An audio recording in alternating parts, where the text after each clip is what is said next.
Broadcast section first. Jeremy. Slaven, morning. A big match, no Mark Noble, no Antonio. What's the other West Ham team news you can tell us? Yeah, we know we are without Antonio. For Antonio, it is significant injury, so he's out for a season. Mark picked up the 10th yellow card, so he's out for 2 games now. It's a big blow for us. Sam had a problem with ankle in the first half against Swansea, but he is training today. He should be okay for him, but we're going to see today. And also Andy Carroll should be fit, but he's also training today, so we're going to see.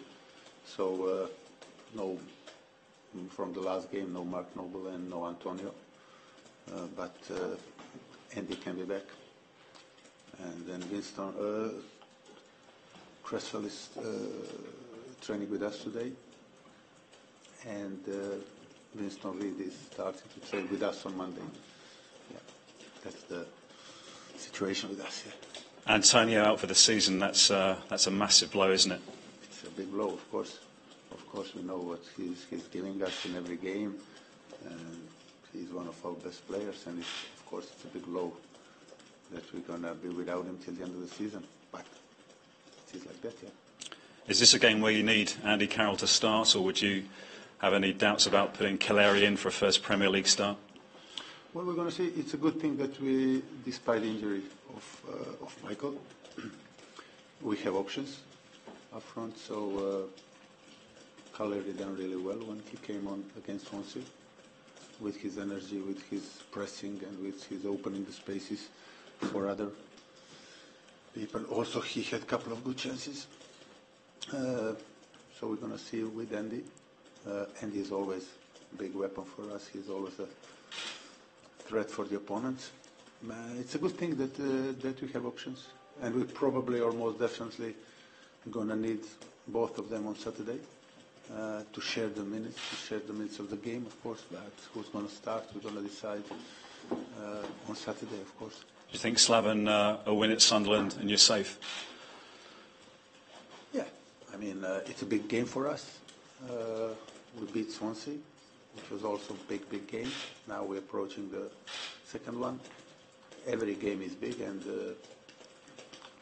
Sunderland is in a position or situation that they are desperate for a win. And it's going to be, that's why it's a big game for them, but also it's a big game for us, and we are looking forward to that game to secure or get closer to secure the status. Mm. Slaven, what did you think when you heard the name Slavica Jokanovic this week linked with your job? Well, I didn't see it. Max told me now a couple of minutes ago. I don't know. I know that. I know him, of course. I know Slavica.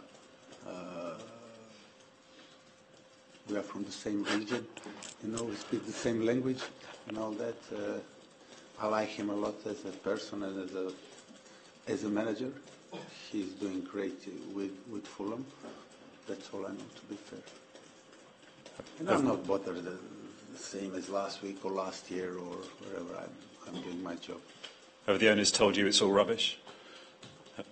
Well, I don't talk to them about every thing that or name that appears in the papers. So.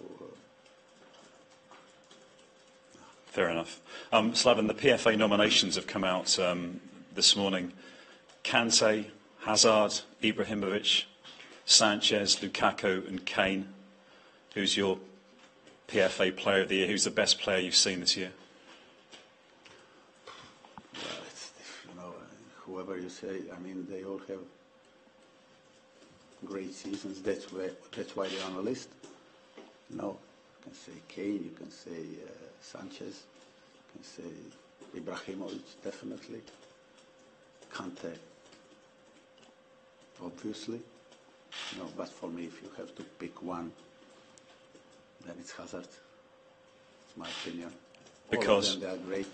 But for me, Hazard, they're all making the difference. I mean, nobody made the difference more than Ibrahimovic at Man United. And it's amazing the way he is scoring goals, the way he's playing and everything. And that goes for every one of them. Harry Kane is, I mean, even such a big team that is playing really well like Spurs, a different team with or without Kane.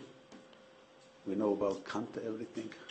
We know about when Sanchez is on fire, because he was the most of the season like that. He's unstoppable. But for me, it's Hazard. What is it, especially about Hazard, that you like?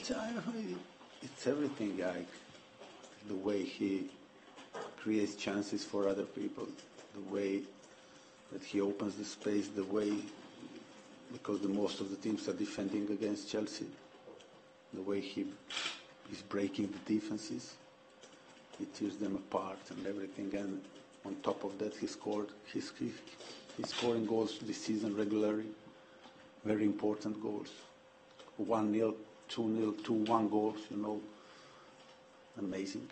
With his sprints, with his skill, he's for me the best player of the season. Just a final one from me. What did you make of the events in Dortmund, the attack on the bus? What does it mean, if anything, for security at West Ham? And does your own bus have reinforced glass on? Well, I don't know that. Like, we didn't go that far. We all have security, we all have, but it's very hard to stop it, you know. Can't secure everything, and it was very, very sad day for the world of football, for the world anyway, you know. For that to happen to a football team, it has nothing to do with politics, with situation in the world. And as I said, it's very sad. Unfortunately, it happened, and we are all united with, not only with Bartra, but with Dortmund, of course. I mean, it shouldn't be happening, of course, but unfortunately, that is the world that we are living in. Slaven, just on Jonathan Cagliari, is he someone you're looking at keeping here long term? Well, we're going to see. All I can talk, he's a very good professional, he's a very good boy. He didn't play a lot, played in the beginning of the season, and then he played in the middle of the season, but he is not regular, but he never dropped 1% of energy in trainings. He is great to have him around. He's training like he's playing every week 90 minutes. He's doing his best, and that's why he deserves the chance. And he played really good when he came on against Swansea, and it's good to have him. Have you been able to start planning for next season at all, if you look that far forward? You're always planning, you know. You're always planning, but now we are, the majority of our job is Sunderland, and basically only Sunderland, you know. Of course, that